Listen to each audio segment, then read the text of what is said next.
Eu quero saudar aqui a mesa, na pessoa do nosso ilustre palestrante, Dr. César Brito. É um prazer, Dr. César, estar com o senhor aqui na mesa. Nós temos certeza de que teremos uma excelente palestra. Nós ainda agora conversamos sobre o tema, né?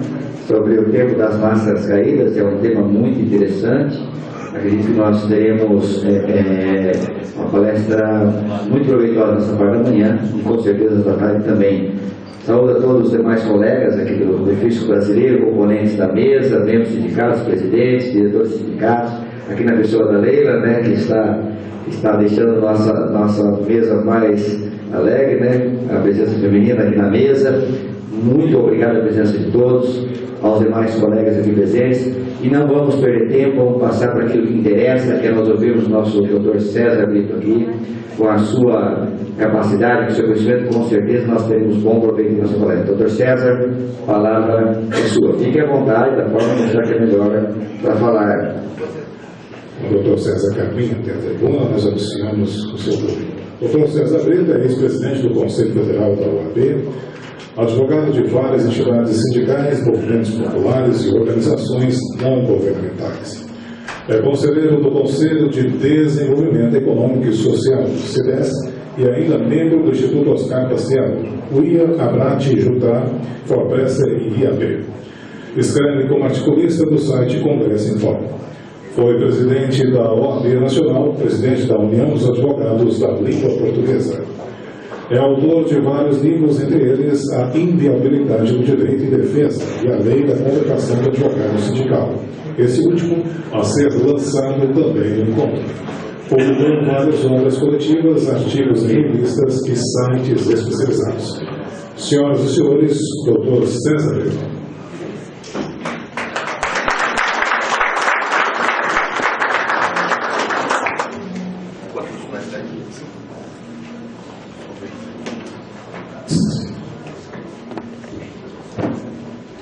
Meu querido presidente, Leomar, que nos preside, junto com os componentes da mesa, meus queridos Flávio e Nil, que presidem a Ordem dos Advogados do Brasil de ontem, que hoje e de sempre, porque quem passa por aquela cadeira, que é a presidência da sociedade civil, nunca deixará e sempre levará a mensagem da cidadania para todos. Meus companheiros advogadas e advogados, servidores do fisco, servidores daqui do hotel, das estruturas, a todos minhas saudações humanitárias. Quando o Carol Sena convidou-me para vir aqui, cuidei logo de olhar qual era o assunto do tema e vi que tratava do encontro de advogados e assessores, terceiro e décimo, só me engano. Eu estou numa fase muito saudosista da minha vida. Acho que quando eu completo as datas redondas de aniversário, a gente começa a refletir mais sobre nós mesmos. Inclusive, escrevi um livro sobre isso. Firme advogado na luta, que eu conto exatamente os meus 5 anos iniciais de advogados, para os jovens advogados, e mostro o que influenciou a mim como jovem advogado que era. Porque acho que a geração atual, ela tem de todas as virtudes, inclusive a da idade, mas tem 2 defeitos. Ela é muito ansiosa, já quer pensar o amanhã como se o hoje fosse determinante de tudo. E tem uma certa também arrogância intelectual com os mais antigos, porque tem mais acesso ao saber, tem mais acesso à informática, tem mais acesso do que os antigos, e olha os antigos como se tivessem aberrações. Até porque a geração vive muito no mundo do selfie, da selfie, de colocar tudo no ar, que é difícil para quem não é. E tem relação com o tema aqui que eu vou falar, que são esses novos tempos. E quando eu aceitei, e eu falo isso no livro, é porque eu acho muito importante os encontros jurídicos no Brasil. Nós fomos pioneiros desses encontros há 30 anos atrás. Fazíamos vários encontros de advogados. E não havia tecnologia que tem hoje. Nós nos reuníamos ou presencialmente ou contratavam o serviço da Telebrás, da Telegip, que fazia uma reunião simultânea com todos os advogados por telefone. E essa fase inicial foi tão importante que nós conseguimos mudar várias jurisprudências no Brasil pela troca de experiência. Os encontros jurídicos formularam, eu falo que a nossa geração mudou a justiça do trabalho, que era a justiça de desempregados, por exemplo. Quem é advogado na justiça do trabalho é novo, jamais poderá imaginar que as reclamações trabalhistas eram compradas em livraria. As pessoas diziam, eu quero uma resma de reclamação trabalhista, porque só se pedia hora extra e equiparação salarial, já estava o espaço vazio para preenchimento. E essa geração, depois de vários encontros, trouxe para a Justiça do Trabalho outros temas, ações cautelares, conflitos salariais. Aí se falava que nunca teve uma crise econômica como a de hoje. Quem viveu lá atrás sabe que nós tínhamos inflação de 84% por 32%. Quem viveu lá atrás sabe que teve um conflito salarial que deixou todo mundo com R$2.000 em termos de hoje nas nossas contas. Então as crises sempre aconteceram e nós respondíamos, nós advogados, com esses encontros. Hoje, que a tecnologia favorece esse encontro, começa a ter uma dispersão dos advogados muito grande.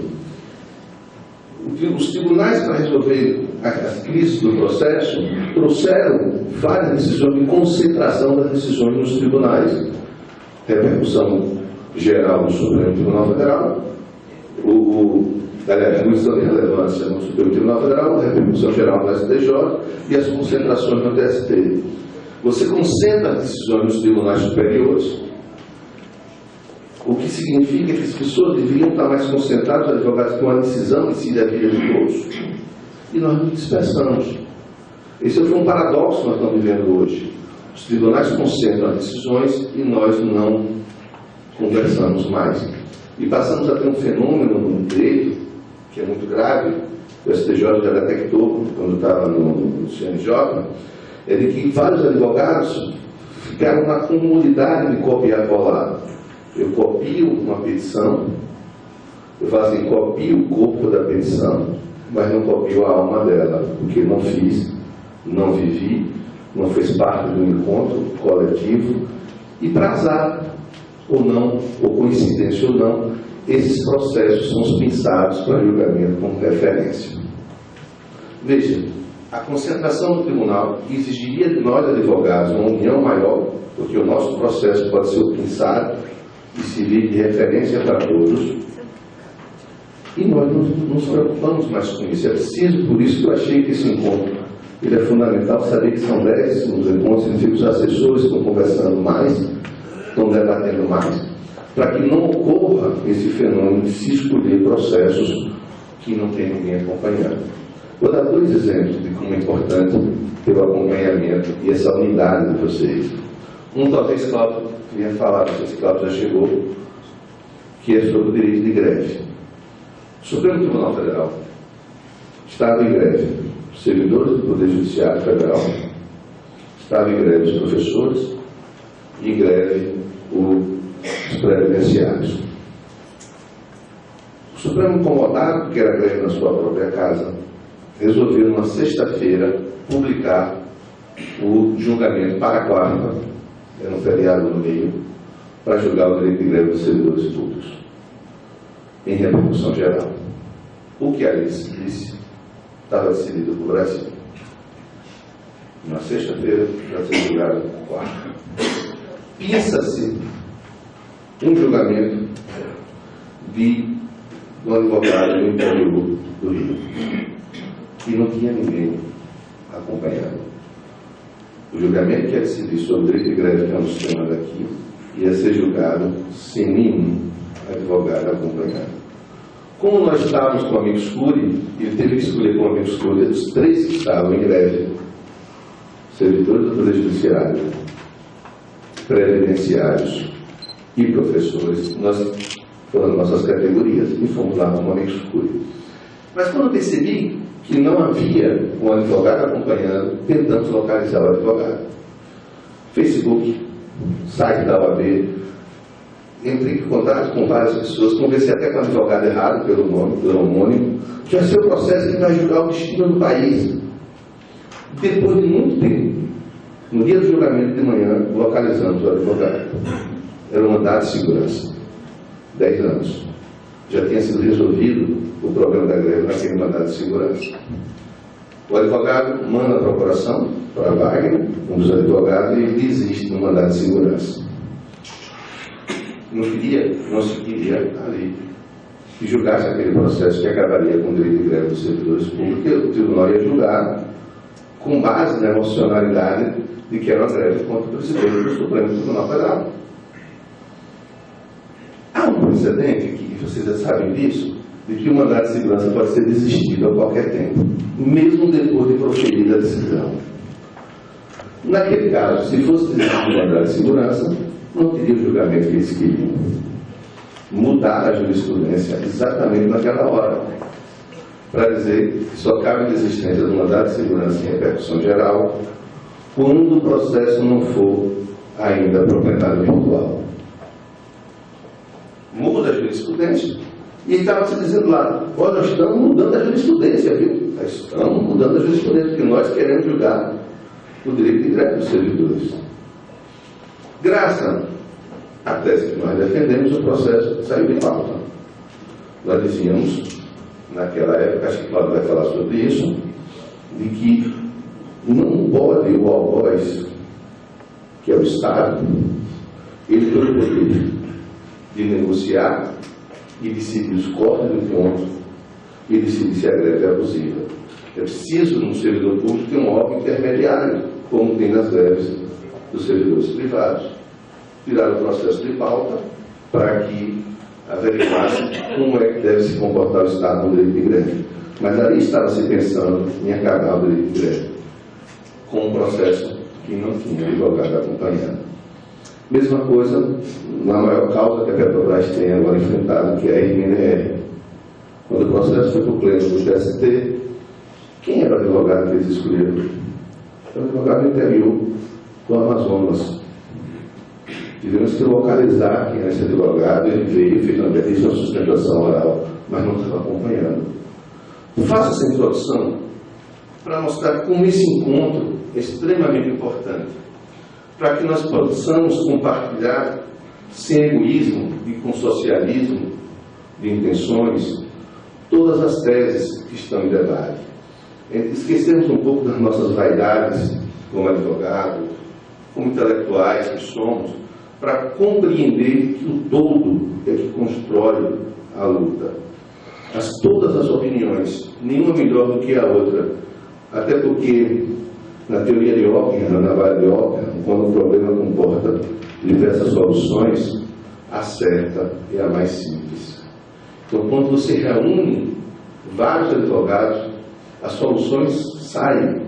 E é por isso que eu queria dizer que é com muito orgulho que eu aceitei esse encontro, saber que aqui se reúne, com a presença de 2 presidentes excepcionais, a advocacia brasileira do ofício, procurando melhor defender os servidores. E eu acho que o encontro de amanhã vai debater muito mais nessa parte da organização. E em termos mesmo que nos organizar, revezar, criar essas fontes, criar essa rede, para que as defesas sejam melhor executadas. Porque as pessoas perguntam, mas antes nós ganhávamos todas as ações. A categoria, de certa forma, viciou muito em ação judicial. Isso não é só de você, não, no Brasil todo. Nós ganhávamos muitas ações judiciais. E aí, de certa forma, nós transformamos a luta política, que era fundamental, na luta jurídica. E transferimos a responsabilidade para os advogados. E hoje não é mais assim, por várias razões. Uma delas é que o Estado também melhorou sua defesa. O Estado compreendeu que a defesa é importante. E em vários concursos para advogados da Advocacia da União, para as procuradorias, começaram também a equilibrar o jogo da defesa. E mais ainda, ia denunciar, o AB denunciou, o Conselho Nacional de Justiça não acatou e ele tem que existir. No julgamento, o Estado tem cedido assessores para os juízes. No STJ, parte dos seus assessores são advogados da União. que é gravíssimo. Eles preparam a defesa e auxiliam no julgamento. Então, a dificuldade hoje para que nós nos defendermos nas ações judiciais é muito grande. Além de uma outra que eu vou falar, que é a forma de acesso à magistratura. Quem acessa nesse mundo de massa caída ao cargo de magistrados e membros do Ministério Público. Você vê, a dificuldade aumentou, o poder de defesa do Estado também, e a única solução é responder com competência, com qualidade, com unidade provocada por encontros como esse. Alguém perguntou, antes de vir para cá, por que eu escolhi a expressão máscaras caídas? Será que eu vou falar da situação atual? Do governo atual? O governo temporário, dois ministros super temporários, passaram numa velocidade que ninguém sabe, numa eternidade que ninguém percebeu. Será que é isso? Também isso. Mas não sei se vocês olharam hoje de manhã, quando acordaram, de todos os jornais, eles falavam de dois índices brasileiro e mundial sobre o tráfico de pessoa humana, sobre as pessoas que são submetidas ao trabalho análogo escravo. Vocês viram? Mais de 30 milhões de cidadãos vítimas de trabalho escravo. 106 mil brasileiros vítimas de trabalho escravo. No Brasil, no Suriname, brasileiros são ainda aprisionados com marca de ferro de propriedade. Essa é a primeira discussão sobre que tempos são esses. 2016, terceiro milênio, e pessoas são vítimas de trabalho escravo. Que tempos são esses em que uma jovem é estuprada? Aliás, estupro parece ser normalidade para muitas pessoas em relação às mulheres, mas que tempos são esses que as pessoas que cometem uma barbaridade como essa põem na internet para se vangloriar? Põem na internet para se vangloriar de um crime que é compartilhado sadicamente por outros, que não estavam lá no estupro físico, mas estavam no estupro moral de que mulher tem que ser livre, culpada de todas as coisas. Que tempos são esses? Eu sou advogado, por exemplo, de Maria do Rosário, no processo que ela promoveu contra Bolsonaro. Porque Bolsonaro disse que não estupraria porque ela não merece. Que ela, Bolsonaro, na sua normalidade, diga isso, já que é um sujeito normal para 8% da população, diga isso, mas mulheres chegaram para mim dizendo que eu não devia defender Maria do Rosário. Mulheres, que tempos são esses? Que tempos são esses em que bombas destroem a Síria, bombas destroem a Líbia, na hora que estão defendendo a população civil, vítima de um ditador, e eram ditadores, mas bombas destroem toda aquela estrutura de vida das pessoas, matam cidadãos, matam crianças, e as pessoas que fogem dessas bombas tidas cidadãs não são acolhidas pelos estados que jogam as bombas, deixam morrer. Em que as pessoas assumem, e ministro como o da Inglaterra diz assim: se não tratar os imigrantes, não colocar de fora, saem da zona europeia. Que tempos são esses? Que esse discurso quase fez o presidente da Áustria, com um discurso ultradireita assumido.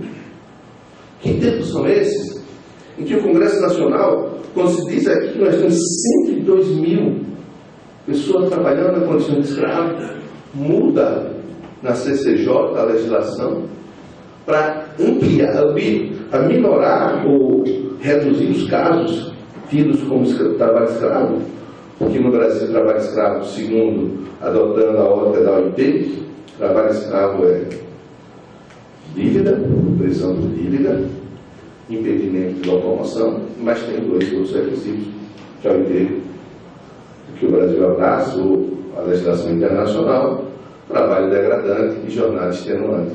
Estão retirando esses dois requisitos. Porque, como eu vi de um ministro do Supremo Tribunal Federal, no julgamento de trabalho escravo, ele disse assim: não pode ser considerado trabalho escravo quando o trabalho reproduz a condição degradante que ele tem na sua vida pessoal. Se ele não tem água potável na sua casa, ele vai dizer que é degradante se não tem água potável no seu trabalho. Se ele dorme no chão, não é trabalho escravo se no emprego dele também dorme no chão. É como se as pessoas não tivessem lido a Constituição. Ninguém trabalha para continuar pobre, ninguém trabalha para continuar miserável. Trabalha para sair, como diz a Constituição, da sua condição de miserável, porque o trabalho é dignidade. Ou como dizia Gonzaguinha, homem sem trabalho, o homem não tem honra. E sem sua honra, se morre, se mata, não dá para ser feliz. Trabalho é felicidade, não é degradação. Mas que tempos são esses? Em que se debate no Congresso Nacional a possibilidade de ampliação do trabalho escravo. Nós estamos acompanhando uma crise política e criminal muito forte. A Lava Jato tem revelado para o Brasil e para o mundo que havia um grupo empresarial chamado O Clube que fraudava todas as licitações da Petrobras. Todas as licitações da Petrobras. Todas as licitações estaduais e municipais, porque o clube, só o louco acha que o clube só fraudava a federal. O mesmo clube que discutia quem ganhava, quanto ganhava e como ganhava. Esse clube está preso. E esse clube financiava todas as campanhas eleitorais viáveis no Brasil. Todas, sem exceção. Eu presidi a comissão da organização da reforma política no mandato passado. Ingressamos no Supremo Tribunal com uma ação para que retirasse o financiamento eleitoral. Que dizia que era o financiamento econômico. A empresa não é povo, a empresa não foi convidada para o banquete eleitoral. A empresa visa lucro. Quando ele ingressa com ajuda eleitoral, ele está fazendo financiamento econômico. Dizíamos isso. Apresentamos uma lei de iniciativa popular nesse sentido. Quem podia imaginar, nesses tempos de escândalo, que o Congresso Nacional, a Câmara dos Deputados, tivesse maioria absoluta de emenda constitucional para colocar na Constituição o financiamento empresarial que é um caminho, em pleno escândalo da Lava Jato? Quem poderia imaginar nesses tempos? Quem poderia imaginar que em um tempo em que o trabalho é levado à condição de dignidade, em que depois de sangue, suor e lágrimas a gente começa a ter uma legislação favorável aos trabalhadores na Constituição, quem poderia imaginar que estamos prestes a ter aprovado no Brasil a terceirização da atividade fim para o Estado também? Quem poderia imaginar? Lembro eu que fiquei muito chocado, falava para as pessoas, fui dar uma palestra em Macau, e ao meu lado um jovem empresário brasileiro que estava construindo uma empresa na China. E eu perguntei, mas por que você está investindo na China? O Brasil está crescendo rapidamente. Falando do tempo do Lula, não são os tempos atuais. Nem da presidente saindo, nem do temporário, falando lá atrás.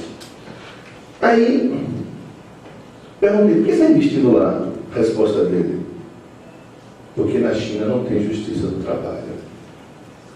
Porque na China, o funcionário meu acabou de morrer, já botei o chinês no lugar. Não há direito social. E esse país passa a ser o nosso paradigma de competitividade nesses tempos, em que o foco é a preservação da empresa e não da pessoa humana que dá lucro à empresa. Mudou-se os focos. Que tempos são esses? Então, que tempos são esses em que as pessoas julgam uma a outra? O senhor colocou bem isso, que a intolerância passa a ser a nossa regra de relacionamento. Famílias brigam entre si no WhatsApp. Amigos, colegas brigam entre si porque não concordam com as ideias um do outro. Que tempos são esses? A gente passa até a aceitar regras que nós jamais poderíamos imaginar aceitar, até nós advogados, quando, por exemplo, um investigado é alguém que eu não gosto. Se eu não gosto, pode tudo para prendê-lo. Se eu não gosto dele, as regras da civilidade do direito não tem mais importância. Esses são os tempos que nós estamos vivendo. Lembro-me de uma lição que me marcou profundamente, que é de Sobral Pinto, quando defendeu Prestes preso na era Vargas, na ditadura Vargas. Preso, torturado, como todas as ditaduras naquele período do Estado Novo, não havia habeas corpus, não havia possibilidade da defesa do preso, não havia instrumento para defender o preso político, e Sobral o defendeu, todo mundo sabe dessa história, invocando a lei de proteção ao animal, dizendo que se o animal é homem, se o homem é animal, tem que se aplicar a regra de proteção animal, usando o julgamento de um português que tinha sido preso porque bateu no seu cavalo. Essa defesa teve repercussão mundial. E aí perguntaram a Sobral: Sobral, o senhor, um católico, apostólico, romano, praticante, devotado, como ele era devotado a Deus e a Igreja Católica, defendendo um comunista, um ateu, que prega contra a religião? E Sobral disse à época: eu rejeito o comunismo, luto contra o comunismo, mas amo os comunistas porque amo a pessoa humana. Hoje, nesse tempo, não é mais assim. Nesse tempo, eu aceito prova ilícita se eu não gosto do investigado. Nesse tempo, eu acho normal a condução coercitiva de testemunha que não se recusa a depor, com a imprensa acompanhando, desmoralizando-a publicamente, quando não gosto do acusado. Nesse tempo, eu trago de volta, e acho normal, o método que a aquisição usou no passado para obter a delação dos crimes. Você sabe como era que a aquisição chegava no passado? Ela chegava na cidade e avisava que ia chegar o inquisitor. E dizia: vocês têm 30 dias para confessar seus crimes ou denunciar os criminosos, os hereges da sua cidade. As pessoas, para não serem denunciadas, denunciavam seus inimigos. E a denúncia significava prisão, tortura e perda dos bens. E desmoralização. A expressão culpa no cartório vem da culpa publicada nas portas das igrejas, no que é dos santos ofícios. Tem culpa no cartório. Acabou. Porque a condenação moral, a condenação midiática, nós advogados sabemos disso, não admite revisão nem ação rescisória. Ela incorpora na vida das pessoas para sempre. E nós achamos normal as delações premiadas, em que as pessoas roubam 100 milhões, fazem a delação do seu inimigo, comprometendo a devolver metade, com o mesmo tempo. Nós achamos isso normal, porque o que nós queremos é condenar aquele que eu não gosto. Eu quase fui linchado, porque publicamente disse que era um absurdo um ministro do Supremo Tribunal Federal, em decisão liminar, à noite, quando o pleno estava para se reunir à tarde, em decisão liminar, suspende o mandato de um presidente do Congresso Nacional. As pessoas dizem: mas a Cunha não presta. Mas não era a Cunha que eu estava falando. Estava falando da democracia. Não é correto uma decisão liminar, monocrática, afastar o presidente do poder, porque eu não gosto dele, porque eu sei que ele é corrupto, porque eu quero ele afastado, e quero. Estava comentando para o Estado que o ódio que unha tem da OAB, e é um órgão público, já tentou várias vezes acabar com o exame de ordem, várias vezes nos submeter ao controle do Tribunal de Contas, colocava isso nos outros idosos, por ordem exatamente porque nós fomos contra de ser relator do CPC. Nós dizíamos que não tinha condições de ser relator do CPC, ele tinha sido designado, passou a ter ódio pela ordem, porque ele vive de ódio. Mas o ódio que ele tem por nós escolhemos, não permitiu que eu achasse um absurdo para a democracia afastar um mandato eleito. Quando a Constituição diz que só pode ser afastado por decisão judicial propositada pela própria, analisada pelo próprio Congresso. E sabe por que essa regra existe? Sabe por que a regra da preservação existe? Porque a Constituição de 88 quis revogar a lógica autoritária em que se tentou caçar vários deputados, se caçou vários deputados da ditadura militar. E a das crises mais fortes, que resultou no afastamento de 3 ministros do Supremo Tribunal Federal, se fez quando o Congresso se recusou a caçar o deputado Márcio Moreira Alves. Sabe por quê? Deveria ser caçado. E o Supremo manteve a decisão da Câmara e foi afastado compulsoriamente 3 ministros: Hermes, Evandro e Vítor Nunes Leal. Porque ele disse a declaração pública, exceção de que as mulheres deveriam fazer greve de fome, as mulheres dos militares, enquanto o regime repressor estivesse em vigor. Não falo ditadura, porque quando falo em ditadura, foi o Cleal Nasmo que disseram na época as mulheres fazerem greve de fome contra a ditadura. Iam ser caçados. Então, a Constituição de 88 traz, em nome do benefício, de que é preciso proteger o parlamento, ainda que eu não gosto do parlamentar. Mas nós achamos que era normal.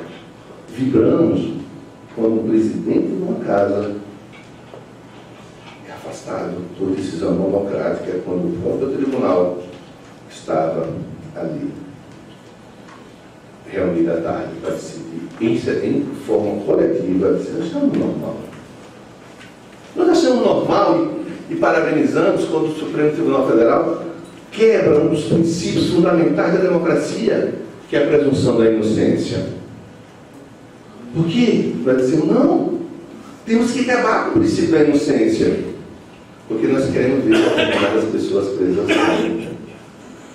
Uma vez alguém disse para mim, mas a culpa é dos recursos, a quantidade de recursos do CPC antigo. Aí eu estava num debate, às vezes, com o presidente do tribunal, não sei se foi, não lembro onde foi, um debate com ele dizia, a culpa é dos advogados que recorrem. E estavam julgando um prazo de um processo que tinha ficado 10 anos no tribunal. Eu disse, pois é, a gente teve 15 dias para recorrer, o senhor teve 9 anos, 11 meses e 15 dias para julgar. A culpa é minha? Porra, a culpa de quem é? Então, nós chegamos agora a achar que a culpa, que a presunção da inocência não vale. Quando o próprio Supremo Tribunal tem dados estatísticos, o STJ tem dados estatísticos mostrando a quantidade de decisões que são reformadas, criminais que são reformadas pelos 2 tribunais superiores. Então, nós vamos começar a desaprender o que nós dissemos, que mais vale um preso solto, um culpado solto, do que um inocente preso. Vamos dizer que, como os dados estatísticos dizem que 20% das decisões dos tribunais são revogadas pelo STJ, 20% de pessoas presas inocentemente, porque nós não gostamos de alguns que estão sendo investigados. Tempos são esses. Essa é a provocação que eu tenho feito nas minhas manifestações. Eu lembro quando tive a honra, com os advogados, me deram a honra de presidir a ordem, que algumas operações nacionais estouraram no país. Uma delas queria prender alguém que eu queria também ver preso ideologicamente, um banqueiro famoso aqui. Em umas operações, ele estava lá para ser preso. Quando essa operação estourou, não deixaram que os advogados tivessem acesso a esses presos. Eu estava na sessão do Conselho Federal, suspendi a sessão, e com 81 conselheiros foi ao Supremo Tribunal Federal peticionar para que os advogados tivessem acesso aos autos. Quando eu saí, uma coletiva na imprensa, uma jornalista me pergunta, da Globo, eu não lembro de ter visto a OAB se mobilizando para garantir o direito dos advogados assim. É porque tem réu rico? O senhor não se mobilizou quando a mulher foi presa com a margarina no supermercado? Pergunta da Globo. Eu respondi para eles assim, eu não lembro de vocês televisionando na hora que a mulher da margarina foi presa. Não lembro. Vocês não mostram do pobre. Vocês não ligam para pobre. Quando nós saímos para defender os pobres, vocês dizem, lá vem aquela turma de direitos humanos que gosta do marginal. Porque para vocês, pobre é marginal. Vocês não ligam para a Defensoria Pública. Nunca vi reportagem mostrando a deficiência da Defensoria Pública. Vocês estão aqui porque vende jornal. Sensacionalismo vende jornal. Se vocês começarem a olhar mais para o povo, também começa a melhorar o país. Claro que essa resposta não saiu. Mas hoje, nesses novos tempos, o direito de defesa começa a ser torpedeado por nós mesmos, advogados, porque que a opinião pública diga, mas nós, advogados, e eu vejo esse debate na nossa casa, dizendo que tudo pode, porque não gostam do investigado, dos investigados. E eu não gostava desse rapaz, eu queria preso, mas não queria prender a minha consciência de advogado e a importância do direito de defesa. Quando o ministro do Supremo Tribunal Federal, nesse mesmo caso, comete a arbitrariedade de dizer que depois que os advogados tiveram acesso aos autos, começaram a ter vazamentos seletivos, eu processei criminalmente o ministro do Supremo Tribunal Federal. Um habeas corpus que é precedente para todos nós. Mandou trancar a ação penal que ele queria ajuizar contra os advogados do banqueiro Daniel Dantas. É preciso que nós, nesse tempo, somente nós, advogados, compreendamos que o direito de defesa é fundamental para a cidadania. Que ele foi criado e que nós, advogados, fomos criados, e está lá na Constituição dizendo isso. Nós somos essenciais da administração da justiça, invioláveis em nossas manifestações. É preciso que nós compreendamos, como está lá na nossa lei, a lei da advocacia, que o medo de parecer impopular perante a opinião pública ou desagradar a autoridade pode deter o advogado no seu mistério, no seu ofício. Não é fácil nesses tempos em que o moralismo, ou a ânsia de ver todo mundo preso, não é fácil ser advogado. Nós fizemos uma vez uma pesquisa na ordem, só você não estava nessa época, procuramos saber dos jornalistas por que os advogados são queridos, a ordem da advogada é querida, é respeitada, uma das instituições mais respeitadas da sociedade civil, e o advogado não é. Qual a razão dessa dicotomia? Se nós, às vezes, somos confundidos com ladrão, o presidente da ONU não é confundido com Alibaba e seus 40 ladrões, é elogiado como cidadão, presidente da sociedade civil. Qual a razão disso?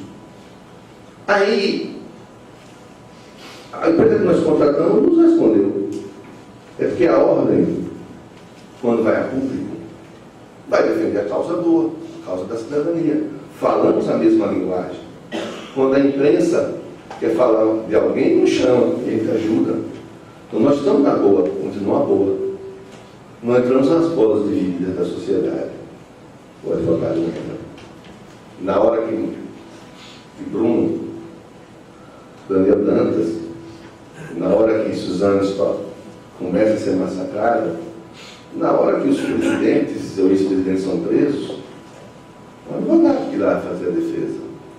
As pessoas confundem a tese com o advogado.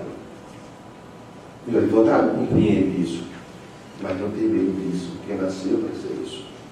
Na época, a solução que nós fizemos foi uma campanha nacional, dizendo mais ou menos assim, casos verídicos. Nós pegávamos um caso de um senhor que disse assim, eu fui preso, ninguém acreditou em mim, ninguém acreditou que eu era inocente. Fui processado, 10 anos de prisão. Numa das brigas internas, eu fiquei cego. Ninguém queria saber de mim, nem minha família. Um dia, um advogado me escutou, ingressou com ação judicial e eu fiquei livre. Nada recupera o tempo perdido, mas o advogado me ajudou a recuperar a dignidade. Meu nome é João, processo número tal. E fizemos isso na Justiça do Trabalho, com as pessoas que foram demitidas, acusadas de improbidade e provaram a inocência. Esse trabalho nosso não é visível, porque só é visível àqueles que a imprensa elegem com paradigmas do seu sensacionalismo social. Na minha época, eu não manifestei nenhum dos casos, que foi o caso Nardoni, daqueles pais que eram acusados de matar uma filha. Não me emocionei. E a imprensa me procurava, não dava resposta. Não queria falar. Achava que era um dramalhão. Era um caso desses dramas sociais que acontecem na vida das pessoas, que a imprensa tinha transformado numa novela mexicana que nós ligávamos e está passando o tempo todo. Não falava. Não achava que era assunto da hora. Aí uma vez saí do Supremo Tribunal Federal, sou cercado, e aí me pergunta, e o caso da Armanda? Eu disse, vocês não sabem o mal que vocês estão fazendo aos filhos adotados nesse país. Vocês não sabem o medo que as crianças estão tendo das mães que não são as biológicas. Todas estão achando que vão ser assassinadas. Porque eu tinha participado de várias reuniões de pais e alunos, e as filhas adotadas estavam com medo, porque as pessoas não olham a repercussão do que se passa diariamente. O importante é a notícia, a novela, o pós-estar. Mas que tempos são esses que a gente não reflete sobre essas discussões? Que a gente reproduz porque querem que reproduza. Vou dar outro exemplo que eu acho que ninguém reproduziu. Há pouco tempo atrás, o depoimento do preso via teleconferência, que foi aprovado. Como é que isso nós aprovamos a quebra do princípio fundamental, que é o direito do cidadão conversar com o seu magistrado, olhar nos olhos do magistrado? Vocês, mulheres, sabem mais do que nós qual é a importância do olhar. Vocês conhecem porque falam com os olhos, como quem está mentindo ou quem não está mentindo. Por isso que existe o interrogatório, sem a presença do advogado, sem a presença do Ministério Público. É o Estado olhando para quem vai ser julgado.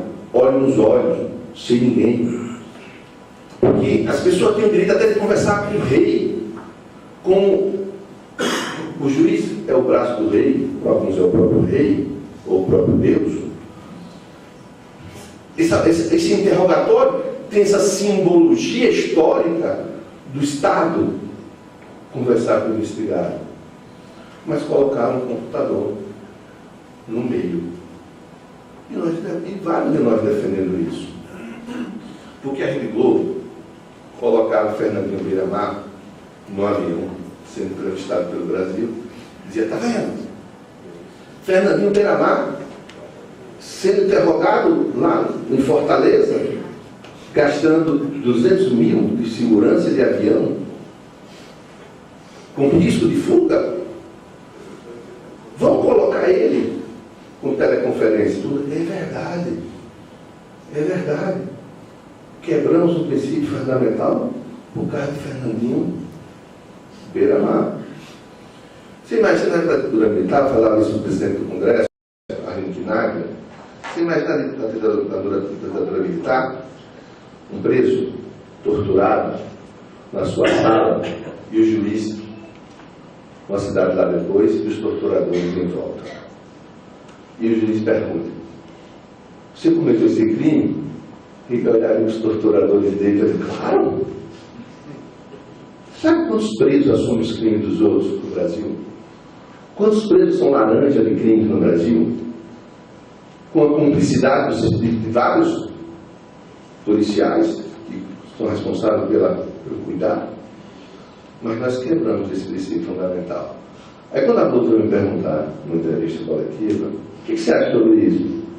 Eu disse, eu acho que tem uma solução mais simples, que é que eu falo na vara pior, que quando tem um problema com perda de várias soluções, a certa é mais simples. Eu digo, não é mais fácil o juiz sair do lugarzinho dele e fazer o interrogatório de Fernandinho Beiramar no sistema prisional? Criar salas nos presídios? Eu não quero um princípio fundamental. O juiz sai do lugar dele e vai de quebra conhecer o sistema carcerário brasileiro. Não é mais simples. Conhecer as coisas, sair do da sacra ambiência do fórum para conhecer a realidade das ruas. Não precisa quebrar um princípio fundamental. Mas a gente reproduz sem pensar nesses tempos, porque as coisas são passadas para nós sem imaginarmos como de fato são. Quem podia imaginar nesse tempo que o Flávio mostrou aqui, e todo mundo está vivendo isso, em que o Poder Judiciário reduz, por falta de verba, a sua participação na estrutura da justiça de trabalho, houve um corte, que os funcionários vão sendo devolvidos, a justiça está funcionando em determinado horário para economizar energia. Mas, ao mesmo tempo, os juízes que têm a maior remuneração no Brasil recebem Bolsa Moradia, com decisões deles judiciais. Bolsa Moradia, quando há um casal, os dois recebem a Bolsa Moradia para a mesma moradia que já tem. Todo mundo acha normal. Em alguns estados, pagando o retroativo sem precatório, sem prescrição, coisa que para nós, servidores públicos, precisamos de precatório depois de 30 anos de demanda, com recursos protelatórios. Recebe-se em alguns estados, sem prescrição, 10 anos de retroativo, com juros de mora, como se da justiça tivesse o processo. E todo mundo acha normal. E faltando verba para o Poder Judiciário. Quando eu falo desses tempos de máscaras caídas, todo mundo fala, então, mas estou falando de pessimismo. Estou falando de algo que vai deixar todo mundo arrasado. Não. Eu sou uma das pessoas mais otimistas com esse tempo. Eu sou uma pessoa que acredita que esse tempo é um tempo pré-revolucionário nas nossas vidas. Porque quando a civilidade cai nas nossas relações, a civilidade caiu. Por isso as inimizades, por isso todo mundo está brigando com todo mundo. Numa lógica que todo mundo deve ter escutado aqui, que nem todo mundo participa disso. Ah, eu sou assim porque eu falo a verdade. Eu não escondo o que eu penso. Eu digo o que eu penso para as pessoas. Se eu não gosto dela, eu digo, eu não gosto de você. Se eu no WhatsApp eu boto as coisas que não prestam com você, que eu falo a verdade. Quando alguém me diz isso, eu sempre respondo assim: Hitler também falava a verdade. Hitler disse que ia matar judeus, matou. Disse que ia matar comunista, matou. Disse que ia invadir países e escravizar pessoas, fez. Ele não mentiu. Ele falava a verdade. Falar a verdade não é a solução para essas questões, porque cada um tem a sua própria verdade, cada um tem o seu próprio acreditar. Eram as regras de civilidade que nos mantinham aceitando um ao outro, porque são regras que nós criamos com o suor do tempo, com o cimento da história. Nós criamos essas regras de convivência. Estamos mediando essas regras. Mas por que eu sou otimista, então? É porque nós estamos vivendo esse momento especial que as pessoas se revelam efetivamente como elas são. Sem máscaras. Os homofóbicos se assumem homofóbicos. Os preconceituosos se assumem preconceituosos. Os resistentes se apresentam como resistentes. Os lutadores se apresentam como lutadores. Sem disfarce. E quando eu conheço as pessoas sem as máscaras, como efetivamente elas são, eu sei quem é meu adversário. Eu sei quem é meu amigo. Eu passo a saber quem é meu amigo. Não preciso mais de alguém me dar um batenão. Meu amigão. Não preciso mais. Eu não preciso mais de abraço de urso. Eu sei quem é o urso. Esse é um tempo de aproximação mais de pessoas. É um tempo de reaproximação de ideias, de recomposição de valores. É um tempo diferente. Escrevi um livro sobre as mulheres que hoje escolhi. Uma peça de teatro que eu fiz. E eu falo na introdução o que me levou a escrever. Porque eu sou feminista, assumido. E não confundo feminismo com feminino. Sou feminina, não sou feminina, sou feminista. E em cima de uma reflexão lá atrás que eu vejo reproduzir muito no hoje. Lembro-me que eu era do movimento estudantil, terminei uma reunião estudantil, homens e mulheres, entra uma garota de programa no bar. E aí, conheci um dos nossos colegas, ela é chamada, e se propõe uma vaquinha para sair com ela, um sorteio, uma garota de programa. Fui eu o sorteado. Disse, naquele momento, tinha 17 anos de idade, que mulher é mercadoria para ser comprada, ainda mais violada. As pessoas me conheciam e disseram, não, foi uma brincadeira, uma pegadinha para você, e o assunto morreu ali, como se pegadinha fosse. 3 dias depois, estou na escola, chega um colega minha, César, saí de uma rodada de amigas e estão dizendo que você é gay. Gay não, porque gay coisa mulher, que você é viado. Você é viado, viu eu? Por quê? Porque se você recusou a sair com uma menina bonita, paga. Aí, a gente começa a perceber que o machismo nasce do útero feminino também. Porque a gente reproduz esses valores sem pensarmos. Valores são reproduzidos o tempo todo quando diz assim: soltem, desprendam suas cabritas que o bode está solto. Porque acho que homem tem que sair fazer isso, a mulher tem que ficar guardadinha. Os filhos trazem os namorados para casa, as filhas não podem trazer os namorados para casa. Eu falo porque os meus trazem, os meus e as minhas. Todos viajam juntos há muito tempo. Então, é preciso nós começarmos a compreender nesses tempos, tirar o que é de preconceito em cima das coisas, porque esse é o momento que as pessoas estão sem máscaras. Eu, quando ensinava, às vezes eu fazia essa pegadinha nas palestras também, não faço mais. Quando eu ensinava, eu pedia no meio da aula, e fiz isso por vários anos, que uma aluna me desse uma cantada no meio da aula, uma cantada exagerada. Pá. Ela dizia, professor, você veio muito gostoso hoje. Pá. Você imagina o impacto de uma informação de uma aluna na sala de aula chamando o professor de gostoso.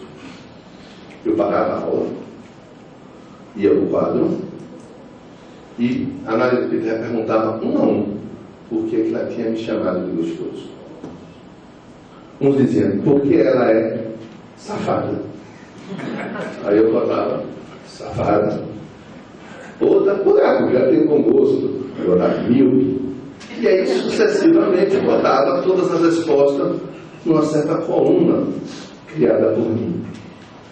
Quando terminava, ela dizia, veja, o mesmo fato numa cantada em sala de aula.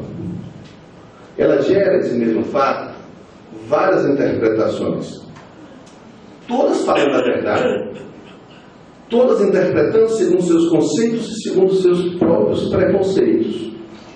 Os machistas diziam que era safada, era P,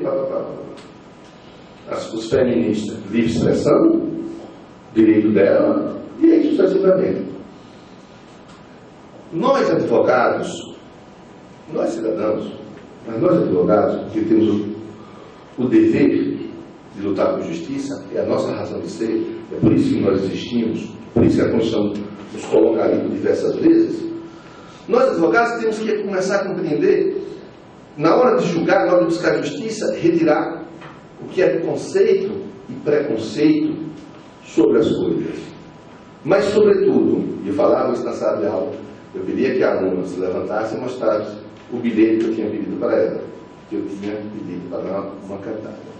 Eu dizia, veja, vocês conhecem a sua amiga, anos conhecem. Nunca ela fez isso com ninguém.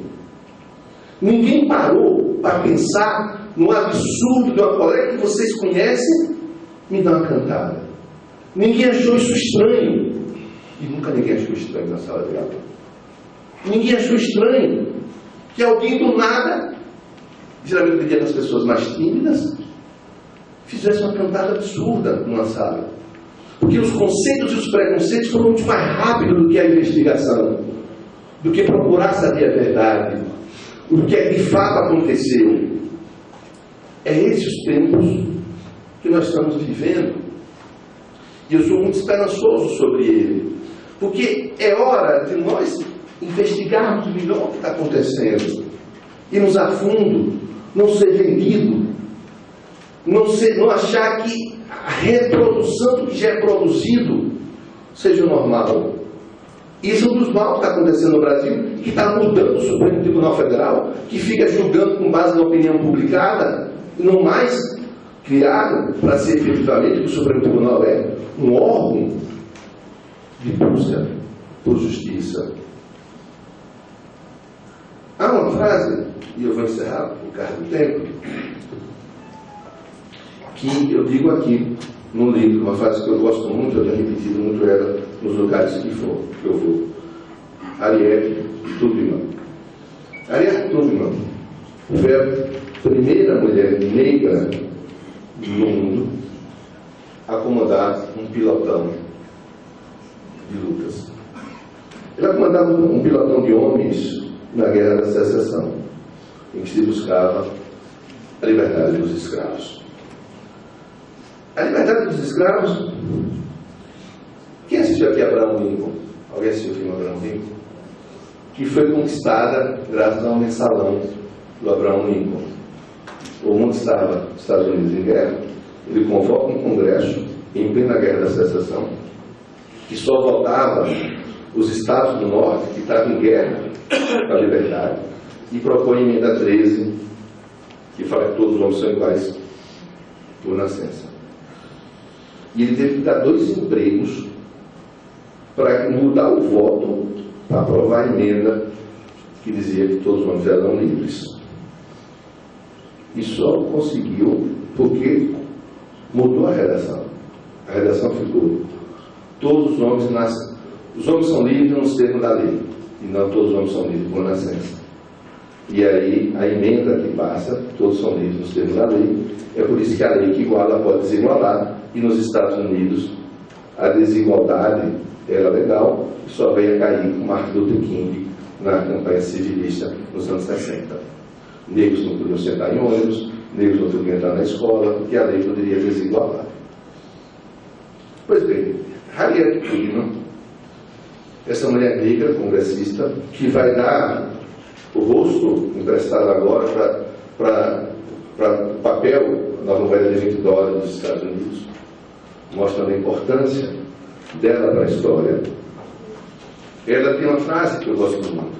Ela diz assim: na minha vida libertei milhares de escravos.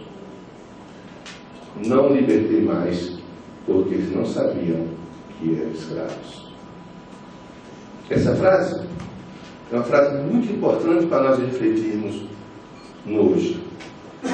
Nesses tempos difíceis, nós começamos a refletir o quão nós somos escravos das opiniões publicadas, da modernidade, da ideia de que uns são melhores do que os outros mesmos, o quão nós não somos escravos.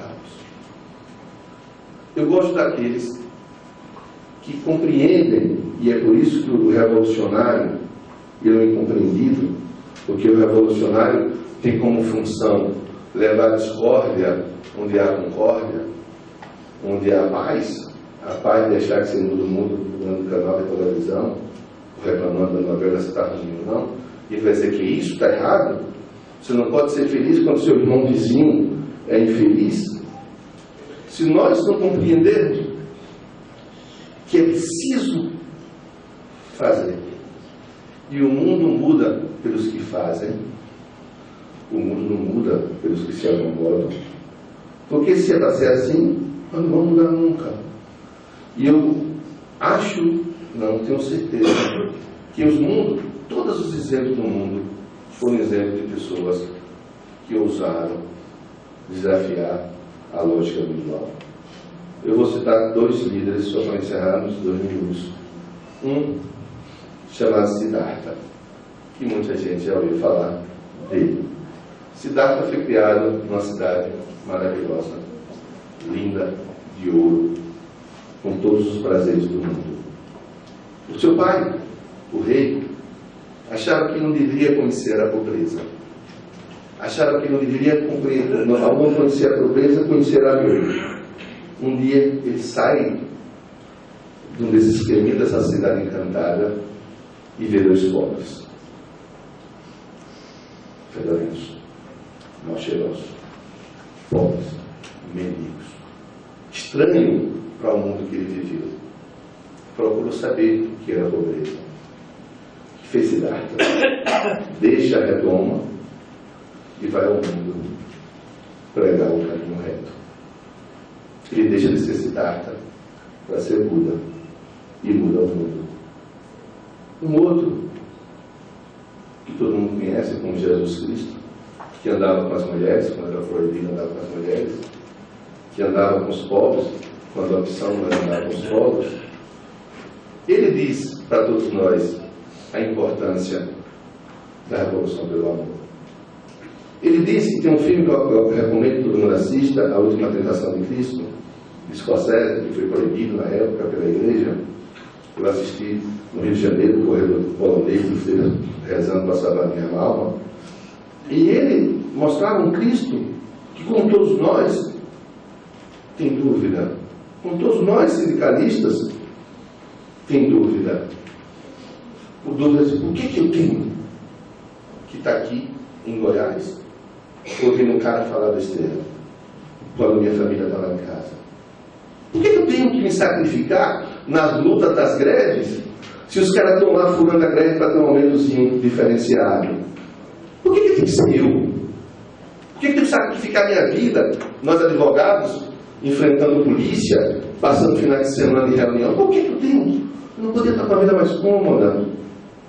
Cristo, nesse filme, tem esse dilema. Não só quando ele depois compreende que é preciso fazer a revolução pelo amor, mas a outra ele diz, tem que ser. É preciso que as pessoas digam para nós mesmos, temos que ser nós. É a nossa função, é a nossa missão.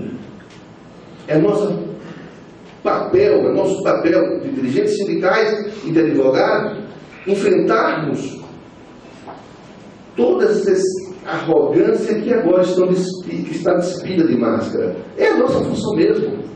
Tem hora que nós não desanimamos.